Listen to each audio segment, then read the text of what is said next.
Larsen ice crack continues to open up. The crack that looks set to spawn a giant iceberg in the Antarctic has continued to spread. The rift in the Larsen sea ice shelf has grown a further 10 kilometers since 1 January.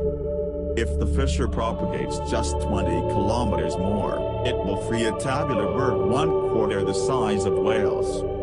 That would make it one of the biggest icebergs ever recorded, according to researchers at Swansea and Aberystwyth universities, and the British Antarctic Survey. News of the lengthening crack in the 350 meters thick floating ice shelf on the eastern side of the Antarctic peninsula comes from the EU's Sentinel-1 satellite system.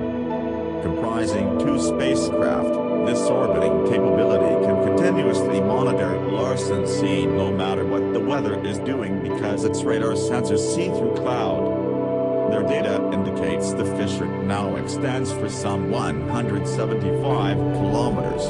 But just how long it will take before the 5,000 square kilometers block finally breaks free is anyone's guess, says Swansea's Professor Adrian Luckman.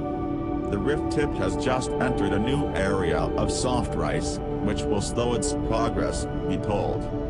Although you might expect any extension to hasten the point of calving, it actually remains impossible to predict when it will break because the fracture process is so complex.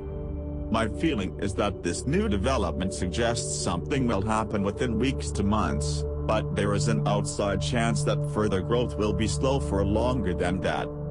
Sometimes rift growth is triggered by ocean swell originating elsewhere, which is also hard to predict. When the burr splits away, interest will center on how the breakage will affect the remaining shelf structure.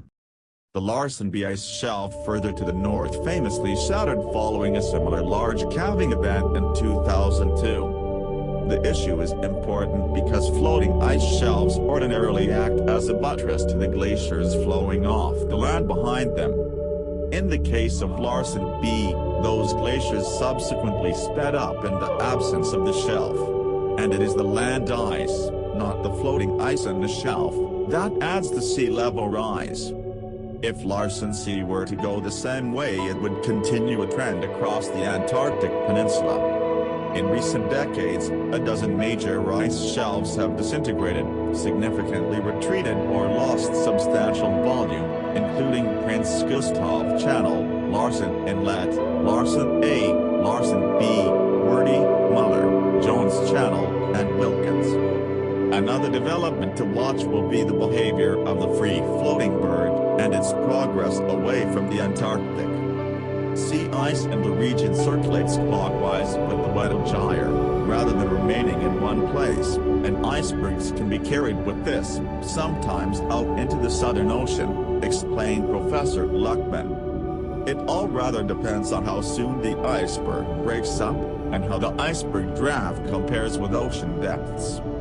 Ocean depths are not perfectly known in the region precisely because the near-continuous ice cover makes ship operations difficult. Many of the big tabular bergs produced in this region of the Antarctic get swept up in currents that eventually take them north towards the British overseas territory of South Georgia. There, they can be caught in shallow waters to gradually wither away.